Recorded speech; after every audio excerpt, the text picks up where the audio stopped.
ఆ సైట్ మీ ఫాదర్ నష్టానికి అమ్మారు, ఆడిష్టంతో కొనుక్కున్నాడు. మనుషుల మీద కోపం లేదు, ఇప్పుడు మీ ఫాదరే లేరు.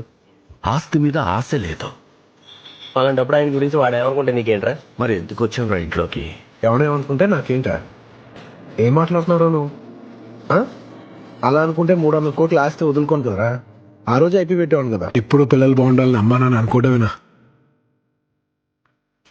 అమ్మా నాన్న బాగుండాలని పిల్లలు అనుకోరా? మీ నాన్న ఎంత గొప్పడో అందరికీ తెలుసు. ఎవడో ఒక్కడు, అది Paida Sambasiva Rao, commercial to the pour.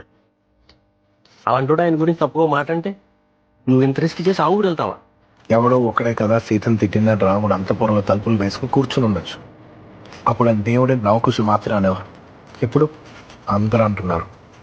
అలాగే మా నాన్న వెనక నుంచి తిట్టుకున్న వాళ్ళు ఆయన ముందుకొచ్చి కాళ్ళు పట్టుకోవాలి. ఆయనకి ప్రపంచంలో మా అమ్మే బెస్ట్ ఫ్రెండ్గా ఉండాలి. ఆయన కొడుకు విషయంలో ఓడిపోయినని ఒక్క క్షణం కూడా ఫీల్ అవ్వకూడదు. మా నాన్న గొప్పోడని 100కి 99 మంది అంటే సరిపోతుంది. 100 మంది అనాలి. రామచంద్ర అంటే గెలుపుకి కేర్ ఆఫ్ అడ్రస్. ఎక్కడ తగ్గకూడదు, తగ్గనివ్వను.